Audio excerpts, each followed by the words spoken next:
మనిషిగానే స్వాగతిస్తాం. మనిషిగా స్వాగతించాలంటే వాడు క్రైమ్ వదిలేసి మంచిగా ఉండాలి. ఇప్పుడు వాడు ఎంత హానెస్ట్గా వచ్చి సార్ నా సమస్య ఉందని హై ఎమోషన్స్తో కంప్లైంట్ చెప్తున్నాడు. వాడి గ్రీవెన్స్ ఖచ్చితంగా వింటామని ప్రతి కామన్ మ్యాన్ తింటాం, వాంది కూడా వింటాం, జస్టిస్ చేస్తాం. మీకు ఏదైనా అన్యాయం అనిపిస్తే డైరెక్ట్ అండి. సొంత న్యాయాలు చేసుకోవాలని చూస్తే మాత్రం చాలా రాక్షసంగా డీల్ చేస్తాం. బహిరంగ కౌన్సిలింగ్ చెప్పా కదా, లాఠీ వాడాలన్నా, బెల్ట్ వాడాలన్నా, పిస్టల్ వాడాలన్నది మీ యొక్క బిహేవియర్ని బట్టి మా యొక్క బిహేవియర్ ఆధారపడి ఉంటుంది. మీరంతా ప్రశాంతంగా ఉన్నారంటే మాకు వీటితో ఏ దాంట్లో పని లేదు. సరేనా? మన దాంట్లో పోలీసు పని కోసం ఇప్పుడు మంచిగా బతుకుతా ఉంటాము. దీంట్లో నాకు తెలిసి చాలా వరకు గౌరవంగానే బతుకుతున్నారు నాకు తెలిసి. అందుకే నేను ఎవరికి ఈడ గౌరవంగానే చెప్పాలనే ఉద్దేశంతో గౌరవంగా చెప్తున్నా. మంచి వాతావరణంలో బతకండి, మీరు మంచిగా ఉండండి, మీ చుట్టుపక్కల ఉన్న వాతావరణాన్ని కూడా మంచిగా ఉండేటట్టు చేయండి. మీ ద్వారా ఏదైనా రౌడీ షీటర్ ద్వారా ఏదైనా ఒక చిన్న క్రైమ్ రిపోర్ట్ అయినా, మీ ద్వారా ఇండైరెక్ట్ ప్రొవోకేషన్తో ఏదైనా జరిగినా రోడ్ల మీద నుండి మళ్ళీ అట్టిట కాదు కౌన్సిలింగ్. అరే పోలీసు వాళ్ళు రౌడీల్ని ఇట్లా కూడా కొడతారా, రాక్షసంగా ఇట్లా కూడా డీల్ చేస్తారనేటట్టు చూస్తా. అట్లా డీల్ చేయాల్సిన పరిస్థితి వస్తుంది. చుట్టుపక్కల టౌన్లో కానీ మన పల్లెల్లో కానీ ఎక్కడ చిన్న రక్తపాతం జరిగినా దాంట్లో రౌడీ షీటర్ ఇన్వాల్వ్మెంట్ ఉందంటే మాత్రం చాలా చాలా చాలా చాలా చాలా చాలా రాక్షసంగా డీల్ చేయాలి. ఇంకా దానికి స్థాయికి మించి లాఠీ వాడాలనా లేకపోతే ఏంది పిస్టల్ వాడాలనా అనేది మీ చేతుల్లో. మీరు మంచిగా ఉన్నారనుకో మేము కూడా గౌరవిస్తాం. అరే వాడు ఒకప్పుడు రౌడీ షీటరు, ఇప్పుడు ప్రశాంతంగా వాడు బతుకుతా ఉన్నాడు, వాడిని అనవసరంగా సఫర్ చేయకూడదు అని మేము కూడా ఏం చేస్తామో కొద్దిగా సింపతి ఉంటుంది. ఎవరైతే మంచి సత్ప్రవర్తనతో బతుకుతున్నారో వాళ్ళకి కుదిరితే వాళ్ళ రౌడీ షీట్లు కూడా క్లోజింగ్ కి మేము సపోర్ట్ చేస్తాం. అయితే ఎట్లుండాలా, మీరు మంచి వాతావరణంలో బతకాలా, భవిష్యత్తులో కూడా వీడు నేరం చేయడు అని మేము భ్రమిస్తే మేము ఆ సీనియర్ ఆఫీసర్స్ కి ఖచ్చితంగా మేము ప్రపోజల్ పెడతాం.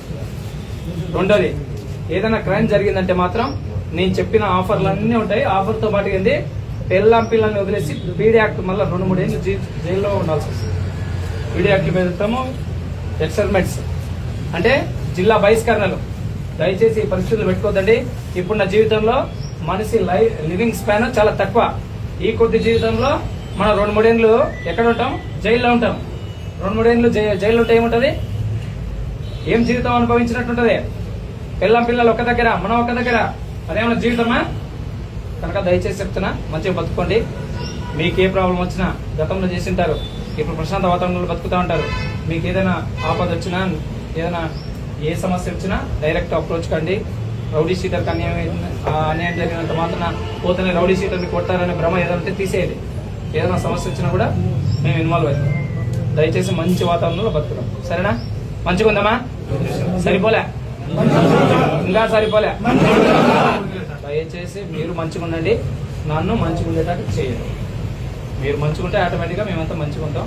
మేము ఇంకా ఏదైనా మీరు మంచి వాతావరణంలో బతుకుతా ఉంటే మేము ఇంకా సోషల్ సర్వీస్ అంటే ఏదైనా పబ్లిక్ని, ఇప్పుడు క్రైమ్ ఎట్లా అంటే ఇప్పుడు మీ ఏంది మర్డర్లు, కిడ్నాప్లు అవన్నీ పోయినాయి. ఇప్పుడు కొత్త ట్రెండ్ ఏమొస్తుందంటే సైబర్ క్రైమ్స్, చీటింగ్స్ కావచ్చు, ఎక్కడో ఆపరేట్ చేసి లక్షల డబ్బులు, కోట్లు మోసం చేస్తున్నారు. మీరు ప్రశాంత వాతావరణంలో మన వాతావరణాన్ని పులివెందలుగా మీరు సహకరిస్తే మేము ఏం కాన్సన్ట్రేట్ చేస్తామో, కంటికి కనపడని క్రైమ్ చాలా జరుగుతున్నాయి, ఆ క్రైమ్ మీద కాన్సన్ట్రేట్ చేస్తాం. అవి ఏం జరుగుతున్నాయంటే మీరు చేసేది కంటికి కనపడే క్రైమ్, కంటికి కనపడని క్రైమ్ చాలా ఉన్నాయి. ఆ క్రైమ్ ద్వారా చాలా మంది సూసైడ్ చేసుకుంటున్నారు. అవి మా వరకు కొన్ని కంప్లైంట్లు కూడా రావట్లే. సైబర్ క్రైమ్, చీటింగ్ లో ఎక్కడో ఉండేవాడు కోట్లు లక్షలు కొట్టేస్తున్నారు. వాడు ఏం చేస్తాడు, కొద్ది రోజులకి ఆర్థిక ఎకనామికల్ వాడు ఫుల్ఫిల్ చేసుకోలేక సూసైడ్ చేసుకొని చాలా మంది చనిపోతున్నారు. కనుక మీరు ఫస్ట్ మీరు ప్రశాంతంగా ఎలాంటి క్రైమ్ జరగకుండా మీరు బాగుండండి. మనమంతా నేనున్న రోజులు నేనున్న రోజులనే కాదు, సారీ, అందరూ ప్రశాంతంగా ఉందాం, మంచి వాతావరణంలో పులివెందులను చూద్దాం. సరేనా? సహకరిద్దామా? మంచిగా ఉందామా? Thank you.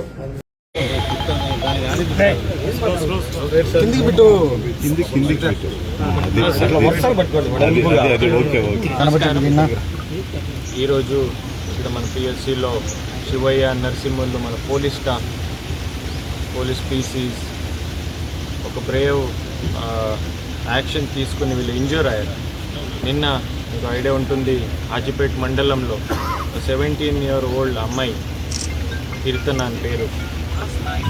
ఒక అబ్బాయి చాలా ఘోరంగా నేరాలు చేశాడు, మర్డర్ చేశాడు. ఈ లవ్ ఫెయిరియల్ వల్ల ఆయన లవ్ అడ్వాన్సెస్ ప్రపోజల్ అమ్మాయి రిజెక్ట్ చేసింది కాబట్టి ఆయన మనసులు పెట్టుకొని ఇంట్లో ఎవరు అన్నగారు నాన్నగారు అమ్మగారు లేకపోతే ఆయన వచ్చాడు. అక్కడ ఆయన గొడవపడాడు. అక్కడ ఉన్న తీసుకుని ఆయన అటాక్ చేశాడు. అన్ఫార్చునేట్లీగా ఈ పాప హాస్పిటల్లో పోతూ ఈ passed away. With very unfortunate incident. తర్వాత ఆయనకి అక్కడ కాజీపెట్టి జనాలు ప్రజలు బంధువులు ఆక్రోశంలో చాలా ఆయన మీద అటాక్ చేయడం మనకి ఒక ఇన్పుట్ వచ్చింది. అది పాసిబిలిటీ ఉండేది. సో అక్కడ నుంచి మనమే సేఫ్ కస్టడీ కోసం ఆ నిందితుడికి షిఫ్ట్ చేస్తూ ఆయన పారిపోయాడు. మళ్ళీ ఆయన కోసం మనమే ఒక వెంటనే inspector Hajipeta లీడర్షిప్తో under SDPO Mydukur గైడెన్స్తో వెంటనే ఒక సర్చ్ పార్టీ ఏర్పాటు చేశాం. సో ఆ సర్చ్ పార్టీకి ఇన్పుట్స్ మీద అక్కడికి వెళ్తే ఆయన కత్తి తీసుకొని పోలీస్ సర్చ్ పార్టీ మీద ఘోరంగా ఆయన అటాక్ చేశాడు. ఆయన దీంట్లో ఇప్పుడు నేను కలిసాను. ఆయన ఇద్దరికి చాలా ఇంజురీస్ అయినాయి, డీప్ ఇంజురీస్ అయినాయి. ఆ టైంలో హాజీపేట ఇన్స్పెక్టర్ గారు ఆయనకి వార్నింగ్ ఇచ్చాను, గట్టిగానే వార్నింగ్ ఇచ్చాను. ఇది ఒక మర్డర్ చేసుకొని మళ్ళా పోలీస్ పార్టీ మీద కూడా ఆయన అటాక్ చేశాడు. ఆ సైకాలజీలో ఉన్నాడు, ఆ అటాకింగ్ మోడ్లో ఉన్నాడు. వార్నింగ్ ఇచ్చిన తర్వాత కూడా ఆయన ఏం వినలేదు, మళ్ళీ అటాక్ కంటిన్యూ చేశాడు. సో ఇన్స్పెక్టర్ గారు ఒక సర్వీస్ వెపన్తోనే ఒక రౌండ్ ఫైర్ చేశారు, వార్నింగ్ షాట్ ఫైర్ చేశారు. ఆ వార్నింగ్ షాట్ ఫైర్ చేసిన తర్వాత కూడా ఆయన అగ్రెసివ్ బిహేవియర్ తగ్గలేదు. అయితే జస్ట్ టు స్టాప్ హిమ్, అది సెల్ఫ్ డిఫెన్స్ కోసం ఆయన మీద even below the belt 2 rounds fire చేయడం జరిగింది. ఆ ఒక్క రౌండ్ ఆయన కాలు మీద ఇంజురీ అయింది, లెగ్ ఫ్రాక్చర్ అయింది. వెంటనే ఇంజూర్డ్ పోలీస్కి కూడా అండ్ ఈ నిందితుడికి కూడా ఈ ట్రీట్మెంట్ కోసం హాస్పిటల్ తీసుకుపోవడం జరిగింది. ఆయనకి ఇప్పుడే రిమ్స్లో పెట్టి ఫర్దర్ ప్రొసీజర్ జరుగుతుంది. ఈ ఎంత ఎపిసోడ్లో ఒకటి నేను చెప్పాల్సింది అంటే, Kadapa police any crime against ఉమెన్కి ఎటువంటి టాలరేషన్ చూపకుండా గట్టిగానే యాక్షన్ తీసుకుంటాం.